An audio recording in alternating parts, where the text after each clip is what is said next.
നമ്മുടെ സാമ്പ ഡാൻസേഴ്സ് നാണം മറയ്ക്കുന്ന കൊച്ചു ഭാഗമുണ്ടല്ലോ, അത് ഈ ഫെദർ കൊണ്ടാണ്. One at A time.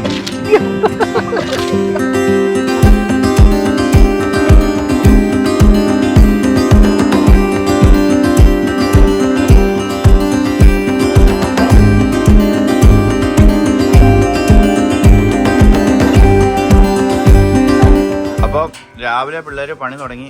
Door തുറക്കുവാണ്, bunker തുറക്കുവാണ്. ഇവർക്കിതെല്ലാം കാണണം. അതിൻ്റെ എക്സൈറ്റ്മെൻറ്റ് ഞങ്ങൾ രാവിലെ ഉറക്കിയിട്ടില്ല. അപ്പം ഞങ്ങൾ അങ്ങനെ കോഫി അങ്ങനെ ഗ്രൈൻഡ് ചെയ്തുണ്ടാക്കി. അപ്പം നമ്മൾ നമ്മുടെ ഒരു കോഫി എടുത്തു. രാവിലെ എല്ലാവരും പിള്ളേർക്ക് ബ്രേക്ക്ഫാസ്റ്റ് ഒക്കെ കഴിച്ചോണ്ടിരിക്കും. സാൻസിയ തണുപ്പ് എങ്ങനെ ഉണ്ടടി? അല്ലേ സിയാനെ, നീ ജാക്കറ്റിൽ കയറിയോടാ? രാവിലെ തണുപ്പുണ്ടല്ലേ? കോഫി എങ്ങനെ ഉണ്ടായിരുന്നടാ? എല്ലാവർക്കും അവരവരുടെ റോ കോഫി കിട്ടി. റോ കോഫി അല്ലേ? ഇവർക്ക് പുതിയൊരു സ്ഥലം ആയതുകൊണ്ട് ഇവർക്ക് ഇവിടെ എക്സ്പ്ലോർ ചെയ്യാം. അവർക്ക് മെയിൻ അട്രാക്ഷൻ ഇത് കോഫി ഗ്രൈൻഡ് ചെയ്യുന്നത്. അതായിരുന്നു സീന്, കോഫി ഗ്രൈൻഡ് ചെയ്യുന്നത് കാണാൻ വേണ്ടി എന്ന് പറഞ്ഞിട്ട്. അപ്പം നമുക്ക് ഇവിടുന്ന് അധികം ഇനി സമയമില്ല. നമ്മൾ 2-3 മണിക്കൂർ കോഫി ബ്രേക്ക്ഫാസ്റ്റ് കഴിഞ്ഞിട്ട് അടുത്ത ഒരു അഡ്വഞ്ചറിലേക്ക് പോവാണ്. ബാക്കി കാഴ്ചകളൊക്കെ ആയിട്ട് കാണാം. ശേഷം പുറത്ത് നല്ല ഫോഗ് വന്നിട്ട് മഴയാണോ? മഴ നല്ല ചെറുതായിട്ട് മഴയും പെയ്യുന്നുണ്ട് കേട്ടോ. ഫോഗ്, മഴ, ഇന്നലെ കണ്ട ആംബിയൻസേ അല്ല ഇന്ന് പുറത്ത്. നമുക്ക് വിട പറയേണ്ട സമയമായി. സ്കൈ ഒക്കെ ഇങ്ങനെ നൈസായിട്ട് കയറി വരുന്നുണ്ട്. രാവിലെ നിങ്ങൾ ഡ്രോൺ ഷോട്ടൊക്കെ കണ്ടെന്ന് വിചാരിക്കുന്നു. ഞങ്ങൾ നല്ലൊരു ക്വാളിറ്റി ടൈം ഇവിടെ ഉണ്ടായിരുന്നു. എന്താ രസം! നല്ലൊരു എക്സ്പീരിയൻസ് ആയിരുന്നു. ഈ സ്റ്റേയും ഇവിടുത്തെ ഒരു യുണീക്നെസ്സും ഒക്കെയാണ് ഞങ്ങളെ ഇൻട്രസ്റ്റിംഗ് ആക്കിയത്. അപ്പോൾ ഞങ്ങൾ കുറച്ച് ഫാമിലി ഫോട്ടോ സെക്ഷനൊക്കെ കഴിഞ്ഞു. അപ്പോൾ അവസാനം ബൈ പറയേണ്ട ടൈമായി. Okay, all set, ready? പോവാൻ റെഡി ആണോ? Okay, no ready? അവൻ റെഡി അല്ലേ നിന്റെ? Okay come let's go. അപ്പം ഞങ്ങൾ എല്ലാം പാക്ക് ചെയ്ത് എല്ലാം എടുത്തു വെച്ചു. അപ്പോൾ ഇവിടെ ഈ പറഞ്ഞ പോലെ ബുഷിൽ ആൻഡ്രൂ ഉണ്ടാവുമെന്നാണ് പറഞ്ഞത്, ഓൺ ദ വേ. അപ്പോൾ ആൻഡ്രൂവിന് കീ പാസ് ചെയ്യണം. Okay come let's go. അപ്പോൾ പിള്ളേർക്ക് ടീ ഉണ്ടാക്കുന്നതൊക്കെ എക്സ്പീരിയൻസ് ആണ്. ഇവിടെ ഇപ്പോഴും ടീ വീഴുന്നുണ്ട് കേട്ടോ. അതിനകത്ത് കുറച്ച് സംഭവങ്ങൾ ഇപ്പോഴും ഉണ്ട്. അപ്പോൾ ഞങ്ങളുടെ ബങ്കർ ഇങ്ങനെ ഓപ്പണായി വരുവാണ്. 2 ഓപ്പറേറ്റർ നിന്നിട്ടാണ് ഓപ്പൺ ആക്കുന്നത്. അപ്പോൾ ബങ്കർ ഇങ്ങനെ തുറന്ന് നമ്മൾ പുറത്തോട്ട് വരുമ്പോൾ കാണുന്ന കാഴ്ച ഇതാണ് അതിൻ്റെ ടോപ്പിൽ നിന്നുള്ള വ്യൂ. ഇന്നലത്തെ വീഡിയോ കണ്ടവർക്ക് അറിയായിരിക്കും. സത്യം പറഞ്ഞാൽ ഇത് ടോട്ടലി ഓഫ് ഗ്രിഡാണ്. അപ്പം ശരിക്കും വിജനതയാണ്. നമ്മുടെ വണ്ടി അവിടെ കിടപ്പുണ്ട്. ബൈ പറയാണോടാ? ആകെ ഇവിടെ പുള്ളി ഉണ്ടായിരുന്നു, ഈ പുള്ളി ഉണ്ടായിരുന്നുള്ളൂ അല്ലേ? ഹായ് പറഞ്ഞോ? ബൈ ബൈ ബൈ ബൈ വാക്കാം. ഓക്കെ, അപ്പോൾ ആൻഡ്രൂ വന്നായിരുന്നു നമുക്ക് കീ മേടിക്കാൻ വേണ്ടി. ബുഷിൽ നിന്ന് ഒരാൾ വന്നു. അപ്പം അതൊക്കെയാണ് വിശേഷം.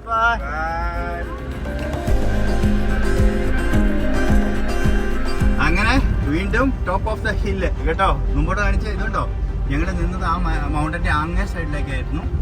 ഈ സൈഡിലേക്ക് നോക്കിക്കഴിഞ്ഞാൽ നല്ലൊരു വാലിയും ഫാമിംഗ് ലാൻഡൊക്കെ ആയിട്ടുള്ള വേറൊരു ഇതാണ്. ഇങ്ങോട്ട് എത്തിപ്പെടാനും ശരിക്കും ഒരു നല്ല ഓഫ് റോഡിങ് തന്നെ വേണം. കുഴപ്പമില്ല. പിന്നെ ചെറിയ കാറുകളാണെങ്കിൽ ഇച്ചിരി ബുദ്ധിമുട്ടുമായിരിക്കും. പക്ഷേ ഇച്ചിരി ഹൈ ക്ലിയറൻസ് ഉണ്ടെങ്കിൽ ഓക്കെ ആയിരിക്കും. നമ്മുടെ വണ്ടി ഇത്തിരി ഹൈ ക്ലിയറൻസ് ഉള്ളത് കൊണ്ടാണ് ഞാൻ ആ റിസ്ക് എടുത്തത്.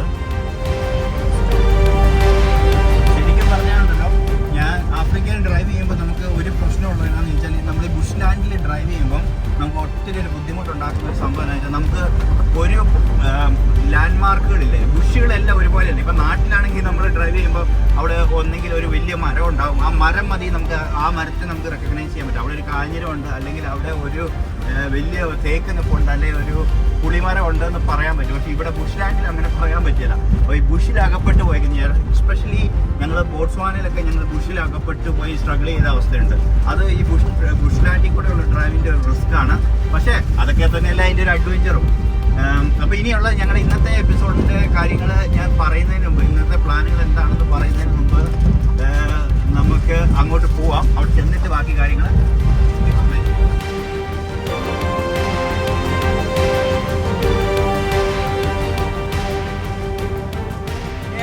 അപ്പം ഇന്നലെ കയറിയ കയറ്റങ്ങളൊക്കെ നമ്മളിപ്പോൾ താഴോട്ട് ഇറങ്ങിക്കൊണ്ടിരിക്കുകയാണ്. ഞങ്ങളിത് എന്തുകൊണ്ട് സെലക്ട് ചെയ്തു, അല്ലെങ്കിൽ ഇതിൻ്റെ യുണീക്ക് ഗ്രാവല് റോഡ് കിടന്ന് സ്കിറ്റടിക്കുക ടയർ. ഞാൻ ഇവർക്കൊരു എക്സ്പീരിയൻസ് കൊടുക്കുക എന്നുള്ളതായിരുന്നു എൻ്റെ മെയിൻ ആയിട്ടുള്ള ഒരു യൂണീക്കായിട്ട്. നമ്മൾ വൈൽഡ് ക്യാമ്പിങ്ങിനെ കുറിച്ചൊക്കെ ഇവരെ ഒന്ന് മോട്ടിവേറ്റ് ചെയ്യാനൊക്കെ ആയിരുന്നു. പിന്നെ സെക്യൂരിറ്റി ഇവരെപ്പോഴും എന്നോട് പറയും സെക്യൂരിറ്റി കൺസേൺ ആണ്, അങ്ങനെയൊന്നും പോയി താമസിക്കാൻ പറ്റില്ല, കാട്ടിലൊന്നും പോയി താമസിക്കാൻ പറ്റൂല, അങ്ങനെ പറയും. അപ്പം ഞാൻ ചുമ്മാ തമാശയ്ക്ക് ഒന്ന് ഇങ്ങനെ ഒരു എക്സ്പെരിമെൻ്റ് എന്ന രീതിയിൽ ബങ്കർ സ്റ്റേ ചെയ്താൽ മതിയോ എന്നുള്ള രീതിയിൽ സെലക്ട് ചെയ്തതാണ്. അപ്പോൾ ഇതിന് നമുക്ക് സ്റ്റേ വന്നേക്കുന്നത് ഇപ്പം ഇതിൻ്റെ ഒരു റേറ്റ് സ്റ്റാർട്ട് ചെയ്യുന്ന ഒരു 8,000 രൂപ തൊട്ട് ഒരു നൈറ്റിന് സ്റ്റാർട്ട് ചെയ്യും. അത് സീസൺ അനുസരിച്ച് മാറിക്കൊണ്ടിരിക്കും. പിന്നെ എന്നാന്ന് ചോദിച്ചാൽ സെൽഫ് കാറ്ററിംഗ് ആണ്. അത്യാവശ്യം നമുക്ക് വേണ്ട സാധനങ്ങളൊക്കെ അവിടെയുണ്ട്. പക്ഷെ നമ്മൾ വന്ന് കുക്ക് ചെയ്ത് കഴിക്കണം. ഞങ്ങൾ രാവിലെ ബ്രേക്ക്ഫാസ്റ്റ് ഒക്കെ നിങ്ങൾ കണ്ടില്ലേ, നമുക്ക് ചെറുതായിട്ടുണ്ടാക്കി കഴിക്കുക, അതൊക്കെ തന്നെയാണ്. എങ്ങനെ ഡാർലി, രാത്രി പേടിയുണ്ടായിരുന്നോ? ഞാനുള്ളതുകൊണ്ട് പേടിയൊന്നും ഇല്ലല്ലേ? എനിക്ക് പേടിയില്ലായിരുന്നു, പിള്ളേർക്ക് ഉള്ളായിരുന്നല്ലേ. ഇച്ചിരി അവിടെ ഫ്രോഗിന്റെ സൗണ്ടും അത് ഇതൊക്കെ കേൾക്കുമ്പോ ഇച്ചിരി പേടി പറയുന്നുണ്ട്. ആണോ സാൻസിയ? എലിയോ? ആ, എലീനെ കണ്ടല്ലേ?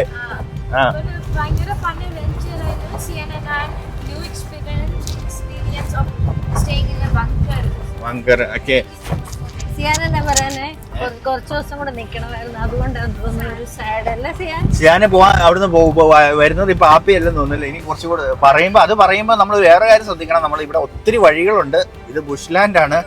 ഭയങ്കരമായിട്ട് നമ്മൾ ശ്രദ്ധിച്ചില്ലെങ്കിൽ ഗൂഗിൾ മാപ്പ് ഒന്നും ഉള്ള ഏരിയ അല്ല. നമ്മൾ വേറെ എവിടെയെങ്കിലുമൊക്കെ പോയി എൻ്റെ പാവും. അപ്പോൾ അത് വഴിയിലോട്ടും കൂടെ ഒന്ന് ശ്രദ്ധിക്കട്ടെ.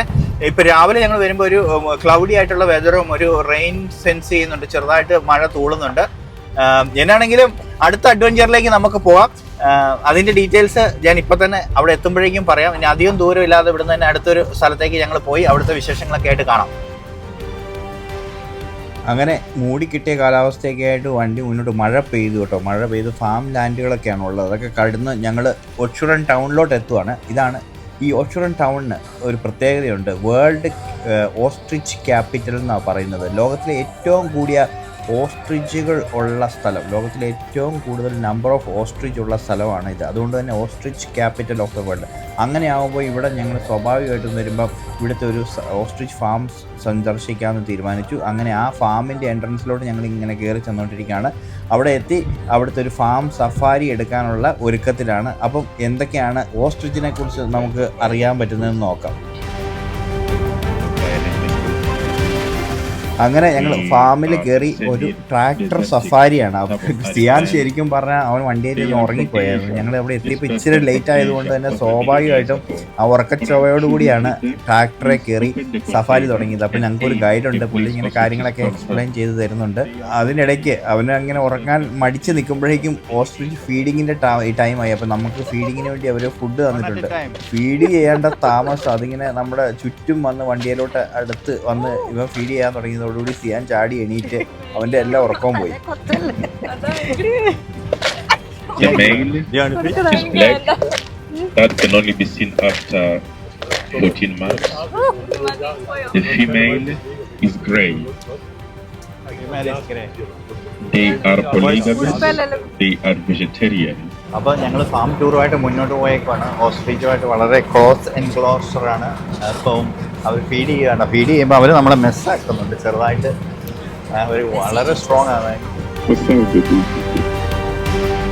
ഇതിങ്ങനെ വിശാലമായിട്ട് നടക്കുന്ന ഒരു ഓസ്ട്രിച്ച് ഫാമാണ്. അതിനോടൊപ്പം തന്നെ ഇവിടെ എമു, പല ടൈപ്പ് ഓഫ് ഓസ്ട്രിച്ച് ഇവിടെ ഉണ്ട്. അതാണ് ഇതിൻ്റെ പ്രത്യേകത. അതുകൊണ്ട് തന്നെ നമുക്ക് വ്യത്യസ്തമായ വെറൈറ്റി ഓഫ് ഓസ്ട്രിച്ച് ഉണ്ട്. അതിനെക്കുറിച്ചൊക്കെ പുള്ളി കാണിച്ചു തരാമെന്ന് പറഞ്ഞു. അങ്ങനെ അപ്പോൾ ഇത് നമുക്ക് ഇരുന്നുകൊണ്ട് തന്നെ, ഈ ട്രാക്ടറിൽ ഇരുന്നുകൊണ്ട് തന്നെ അവർ ഈ ഫാമിൻ്റെ അകത്തോടെ കൊണ്ടു നടക്കും. അപ്പോൾ നമുക്ക് ഓരോന്നിനെ കണ്ടുകൊണ്ട് ഞങ്ങളങ്ങനെ മുന്നോട്ട് പോയിക്കൊണ്ടിരിക്കുകയാണ്. വേണ്ടേ? Emu, what do you know about emu? It's from Australia. Australia. And it's when it grows up, it'll become grey for female and black for male. For the emu also?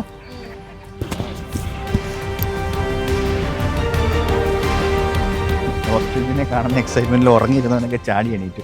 ശരിക്കും പറഞ്ഞാൽ ഓസ്ട്രിച്ച് വന്ന് അവനെ എണീപ്പിച്ചെന്ന് പറയുന്നത് ആ സത്യമാണ്. എന്താ വെച്ചാൽ അവൻ്റെ തലയിലെടുത്ത് വരെ ഇങ്ങനെ വരും. അപ്പോൾ അങ്ങനെ വരുമ്പോഴേക്കും സ്വാഭാവികമായിട്ടൊരു പേടി വരുമ്പോൾ എല്ലാവരും ചാടി എണീക്കും.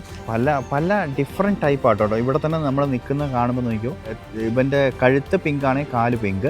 അത് പറയുമ്പോൾ ഞാൻ ഇതിൻ്റെ കുറച്ച് ഹിസ്റ്ററി പറയണേ. ഈ ഓച്ചുറൻ എന്ന് പറയുന്ന ഈ ടൗണിന് ഇത് ലോകത്തിലെ പിന്നെ ഓസ്ട്രിച്ചിൻ്റെ ക്യാപിറ്റൽ, ഏറ്റവും big number of population of ostrich ഉള്ളത് ഈ ഒരു പ്ലേസിലാണ്. ഇവിടെ ഒരു 5-10 സഫാരി നടത്താൻ പറ്റുന്ന ഇതുപോലത്തെ പിന്നെ ഫാമുകളുണ്ടാവും.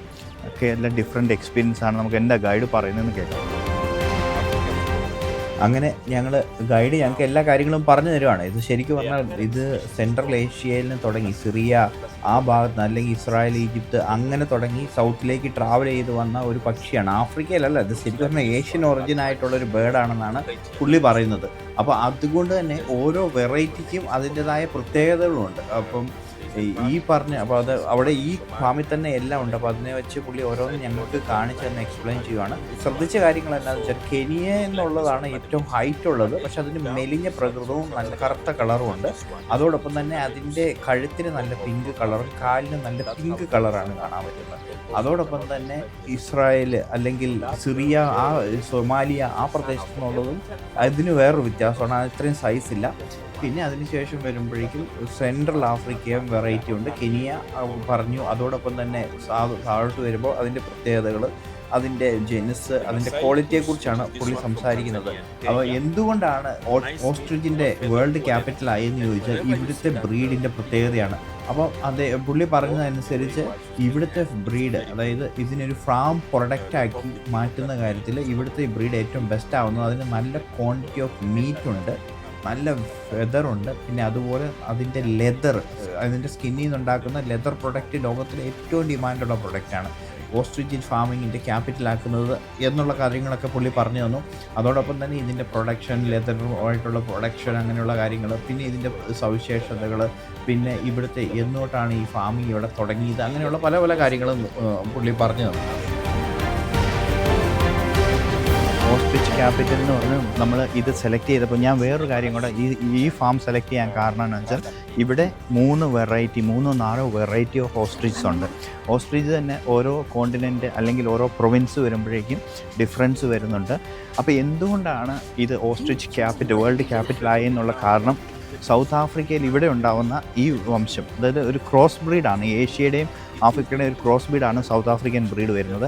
ആ ബ്രീഡിൻ്റെ ഫെദർ നല്ലതാണ്, മീറ്റ് നല്ലതാണ്, പിന്നെ അതിൻ്റെ ജീനും നല്ലതാണ്. അതായത് നല്ല ലൈഫ് ലോങ് ആയിട്ട് നിൽക്കുകയും ചെയ്യും. അപ്പോൾ ഈ കാരണം കൊണ്ടാണ് ഇത് വേൾഡിലെ പിന്നെ ഓസ്ട്രിച്ച് ഫാമിങ്ങിൻ്റെ ക്യാപിറ്റലായി മാറിയത്. അതായത് അപ്പോൾ ഈ ഫാമിൽ വരുമ്പം നമ്മളിപ്പം ഓസ്ട്രിച്ച് കാണിച്ചു കണ്ടോ, കെനിയൻ വേർഷനുണ്ട്, അത് ടോളാണ്, അതാണ് ബിഗ്ഗസ്റ്റ്. പക്ഷേ അവരുടെ മീറ്റും നല്ലതാണ്, അവരുടെ ഫെദർ പോരാ. പക്ഷേ സൗത്ത് ആഫ്രിക്ക വരുമ്പോഴേക്കും ഫെദറും കൊള്ളാം, മീറ്റും കൊള്ളാം. വെച്ചാൽ അവൻ നന്നായിട്ട് വളരുകയും ചെയ്യും, പിന്നെ നല്ല ക്വാളിറ്റിയുള്ള ഫെദറും ഉണ്ട്, പിന്നെ നല്ല ജീനുമാണ്. അപ്പോൾ അതാണ് അതിൻ്റെ വ്യത്യാസം. അത് നമുക്ക് കാഴ്ചയിൽ തന്നെ അതിൻ്റെ മാറ്റം കാണാൻ പറ്റുന്നുണ്ട്. കെനിയക്കാരൻ മെലിഞ്ഞിരുന്നിട്ട് ഹൈറ്റ് കൂടിയിട്ടാണ് ഉള്ളത്. സൗത്ത് ആഫ്രിക്കക്കാരന് നല്ല ഫെദറും ഉണ്ട്, നല്ല ഫാറ്റി ആയിട്ടാണ് ഇരിക്കുന്നത്. അതോടൊപ്പം തന്നെ ഈ എഗ്ഗിൻ്റെ ക്വാളിറ്റിയെക്കുറിച്ച് പുള്ളി സംസാരിക്കുമായിരുന്നു. എഗ്ഗിൻ്റെ കപ്പാസിറ്റി, അതൊരു എഗ്ഗ് എന്ന് പറഞ്ഞാൽ ഏകദേശം 30ഓളം കോഴിമുട്ടയുടെ അത്രയും ക്വാണ്ടിറ്റി ഉണ്ടെന്നും അത് ഇത്രത്തോളം പ്രോട്ടീൻ റിച്ച് ആണെന്നും അത് ദഹിക്കാൻ സമയമെടുക്കുന്നതിനെ കാര്യങ്ങളെക്കുറിച്ചുമൊക്കെ പറഞ്ഞു. അതോടൊപ്പം അതിൻ്റെ സ്ട്രെങ്ത് കാണിക്കാൻ വേണ്ടി സിയാനെ വിളിച്ച് പുള്ളിയും സിയാനും കൂടെ കയറി നിന്ന് അതിൻ്റെ വെയിറ്റ് കപ്പാസിറ്റിയൊക്കെ കാണിക്കുമായിരുന്നു. എന്നാണെങ്കിലും പിള്ളേരെ സംബന്ധിച്ച് വളരെയധികം ഇൻഫോർമേറ്റീവായിട്ട് തോന്നും. നമുക്ക് പിള്ളേർക്ക് മാത്രമല്ല, നമുക്കും ഒത്തിരി ഇൻഫോർമേറ്റീവായിട്ട് തോന്നും. ശരിക്കും ഇവിടെ വന്നത് വെർത്തായിട്ട് തന്നെ തോന്നും. എന്ന് വെച്ചാൽ പിള്ളേർക്ക് ഇതൊരു എക്സ്പീരിയൻസ് ആണ്.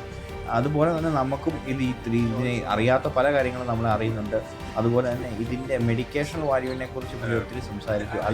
അൾസിമേഴ്സ് പോലെയുള്ള രോഗങ്ങൾക്ക് ട്രീറ്റ് ചെയ്യാനായിട്ട് ബ്രെയിൻ സെൽ ഉപയോഗപ്പെടുത്തുന്നതിനെക്കുറിച്ച്, അതുപോലെ രാത്രിയിലും കാഴ്ചയുള്ള ഒരു ജീവി, നല്ല ദൂരക്കാഴ്ചയുള്ള ഒരു ജീവി എന്ന നിലയിൽ ഇതിൻ്റെ റെറ്റിന ഹ്യൂമൻ യൂസിന് വേണ്ടിയോ അതിൻ്റെ കാര്യങ്ങൾക്ക് വേണ്ടി ഉപയോഗിക്കുന്നതിനെക്കുറിച്ച്, അതുപോലെ തന്നെ ഇതിന് ഏറ്റവും സ്ട്രോങ് ആയിട്ടുള്ള കാർട്ടിലേജ്, അതായത് ബോൺ ജോയിൻറ്റുകളുള്ള ഒരു ബേർഡാണ്. അപ്പോൾ ഇതിൻ്റെ കാർട്ടിലേജ് നമുക്ക് ഹ്യൂമൻ മെഡിക്കൽ ട്രീറ്റ്മെൻറ്റിന് ഉപയോഗപ്പെടുത്തുന്നതിനെക്കുറിച്ച് അങ്ങനെ ഒത്തിരി ഇൻട്രസ്റ്റിംഗ് ആയിട്ടുള്ള കാര്യങ്ങളാണ് പറഞ്ഞു തന്നത്. അതൊക്കെ കണ്ട് ഓരോ കാര്യങ്ങളും കേട്ടും കണ്ടും ഞങ്ങൾ മുന്നോട്ട് വന്നിട്ടുണ്ട്.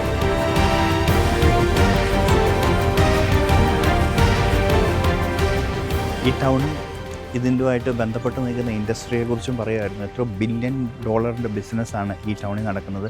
ഇവിടുത്തെ ഗവൺമെൻറ് കഴിഞ്ഞൊരു 10 വർഷമായിട്ട് കൊടുക്കാൻ പറ്റാത്ത അത്രയും എംപ്ലോയ്മെൻറ്റ് അവർ ഇവിടെ കൊടുക്കാൻ പറ്റി എന്നാണ് പറയുന്നത്. 30,000 പേരോളമാണ് ഈ ഓസ്ട്രിച്ച് ഫാമിങ്ങുമായിട്ട് റിലേറ്റഡ് ആയിട്ട് ഈ ഓഷ്റൻ എന്ന് പറയുന്ന ടൗണിൽ തന്നെ ജോലി ചെയ്യുന്നത്. അപ്പോൾ കെനിയനാണ് നമ്മൾ നേരത്തെ കണ്ട റെഡ് കളർ വരുന്നത് ലെഗിനും കഴുത്തിനും ഇതിനും കെനിയൻ ഓസ്ട്രിച്ചിലാണ്. സിംബാബ്വേൻസ് ആണ് ഇപ്പോൾ കണ്ടതിൽ ഏറ്റവും ടോളായിട്ട് വരുന്നത്, പക്ഷേ ഓൾമോസ്റ്റ് സെയിം ആണ്. സിംബാബ്വേൻ ആൻഡ് കെനിയൻ ഓൾവേസ്. സൗത്ത് ആഫ്രിക്കൻ്റെ വന്നപ്പോൾ കുറച്ചും കൂടെ ബ്യൂട്ടിഫുൾ ആയിട്ട് വന്നു. അവന് ഫെദർ കൂടുതലാണ്, മീറ്റ് കൂടുതലാണ്. അപ്പം അതുകൊണ്ട് അതായത് ഫാം പെർസ്പെക്റ്റീവിൽ വരുമ്പം ഏറ്റവും വേർത്തായിട്ട് വരുന്നത് സൗത്ത് ആഫ്രിക്കൻ ഓസ്ട്രിച്ച് ആണ്. ഇവിടെ അതിൻ്റെ ബാക്കി ഡീറ്റെയിൽസ് ഒക്കെ കാണിക്കുന്നുണ്ടോ?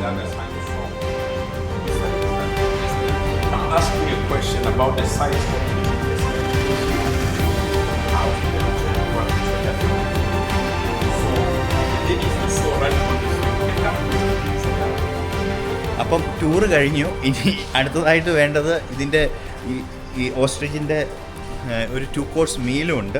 അപ്പം ഞാൻ ആ മീലൊന്ന് ട്രൈ ചെയ്യാൻ വേണ്ടി പോവാണ്. ഇവർ കഴിക്കുമെന്ന് തോന്നുന്നില്ല. Okay, what is in the menu here? We having a starter. Starter. Okay, usually, but for us now, gonna just make the main menu. Yeah. We will have usually we'll have like a starter. We'll have the meat, also steak. Yeah. Sometimes Fillet. Some occasion, which is very healthy. I mean, rich in protein and magnesium. As I mentioned earlier, it's red meat. Yeah. It's also the most digestible meat by the human metabolism. So you're having ostrich meat for lunch with a bit of veggies, I mean fresh veggies, and then a bit of dessert after that. And the egg, can we get a scrambled egg or something?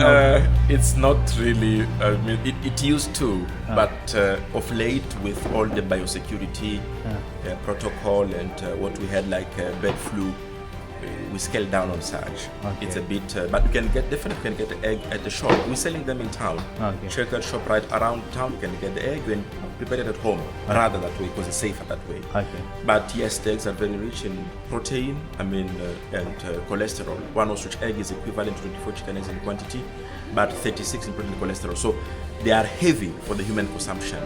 But yes, you do find eggs in the town. No worry. Okay, thank you, Samuel. Nice meeting you. And I'll wait for the dish. No, they're going to serve it here, no? I'm gonna bring the food shortly. Okay. അപ്പോൾ ഞങ്ങളുടെ journey follow ചെയ്തിട്ടാണെങ്കിൽ ഞങ്ങൾ Cape ടൗണിൽ നിന്ന് travel start ചെയ്തത് നേരെ ഇങ്ങനെ ഇങ്ങനെ serous എന്നൊക്കെ പറയുന്നത് മോണ്ടിക്യൂ റൂട്ട് 62 ഓൾ ദ വേ ഇങ്ങനെ വന്ന് ഇപ്പോൾ ഉള്ളത് ഈ കുറച്ചും കൂടെ വെസ്റ്റേൺ കേപ്പിൽ തന്നെ ഇൻലാൻഡിലാണുള്ളത്. ഇതാണ് നമ്മുടെ ostrich capital of the world.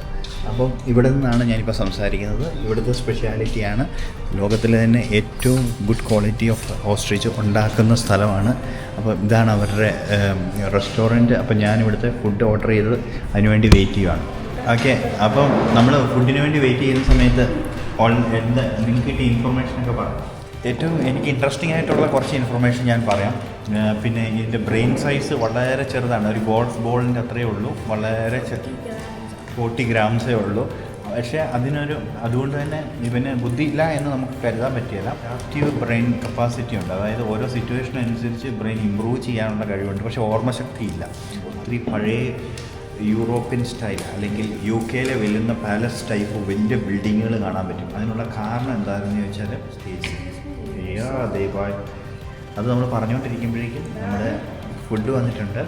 ഇത് ഓസ്ട്രിച്ചിൻ്റെ സ്റ്റേക്കാണ്. അപ്പം ഓസ്ട്രിച്ചിൻ്റെ കുറച്ച് വെജീസ് ഉണ്ട്, അങ്ങനെയുള്ള കാര്യങ്ങൾ. ഇവിടെ കുറച്ച് എക്സ്പ്രഷൻ കിങ്സുകളൊക്കെ എക്സ്പ്രഷൻസ് ഇടുന്നുണ്ട്.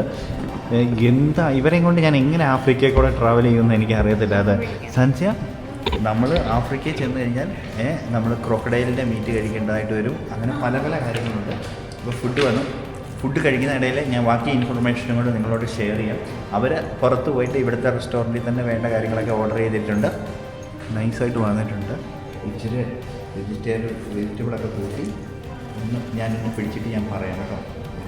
ടേസ്റ്റ് അതിന് സോസ് ഉണ്ട്. ഞാൻ സോസ് പിന്നെ ആഡ് ചെയ്തിട്ട് കഴിക്കാം. ഇപ്പോൾ റോ ആയിട്ട് ഇതിൻ്റെ ടേസ്റ്റ് അറിയാൻ വേണ്ടിയാണ്.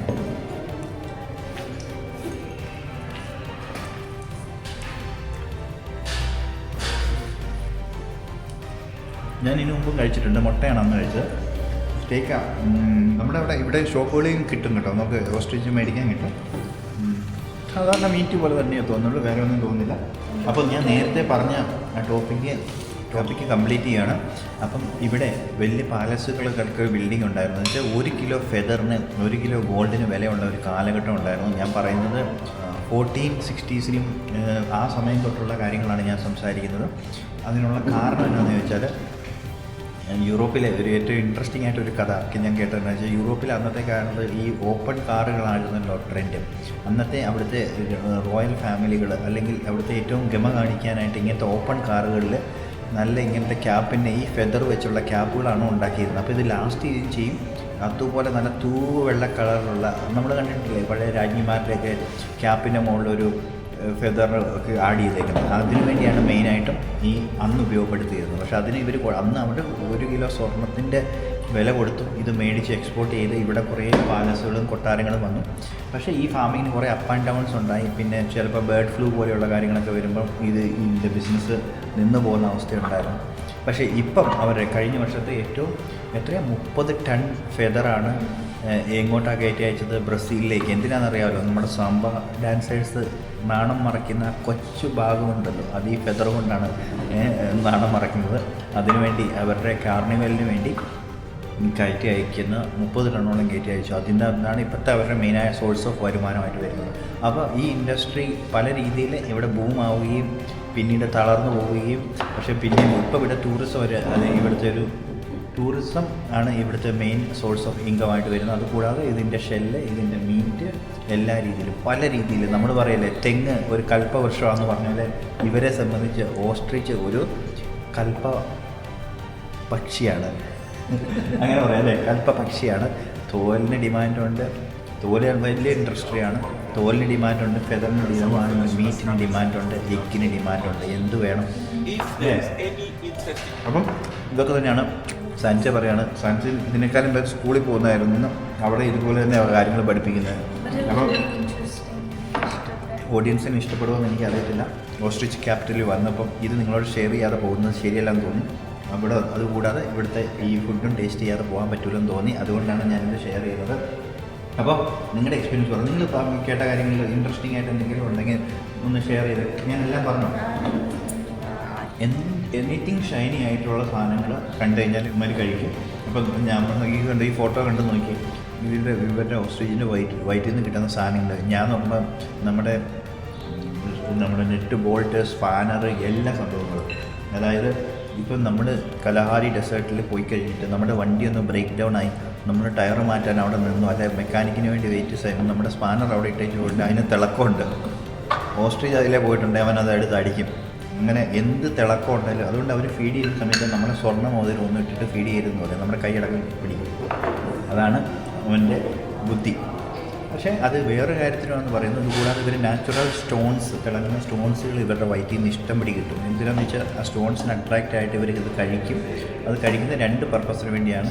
ഇവർ കഴിക്കുന്ന ഫുഡ് ഡൈജസ്റ്റ് ചെയ്യാൻ വേണ്ടിയും കൂടിയാണ് ഇവർ കഴിക്കുന്നത്. 60 ഗ്രാം ബ്രെയിൻ 40 ഗ്രാമേ ഉള്ളൂ. അപ്പോൾ അവരുടെ വിഷ്വൽ കാഴ്ച ഭയങ്കരമാണ്. അതുപോലെ അവരുടെ വിഷ്വൽ കപ്പാസിറ്റിയും ഭയങ്കരമാണ്. അവർക്ക് നൈറ്റിൽ കാഴ്ചയുള്ള ബേർഡാണ്. അതുകൊണ്ട് തന്നെ ഇതിൻ്റെ റെറ്റിന ഇപ്പം നമ്മുടെ ഹ്യൂമൻ ട്രീറ്റ്മെൻറ്റിന് വേണ്ടി ഉപയോഗപ്പെടുത്തുന്നു. അതും ഒരു ഇൻഫർമേഷനായിട്ട് കിട്ടിയിരുന്നു. അപ്പോഴേക്കും അവർക്ക് എൻ്റെ അത്ര അഡ്വഞ്ചറസ് മൈൻഡ് ഇല്ലാത്തതുകൊണ്ട് ഒരാൾ ചിക്കൻ മയോയും ചിക്കനും അതിനടാ ചിക്കൻ സൂപ്സ്, അവരുടെ ലഞ്ച്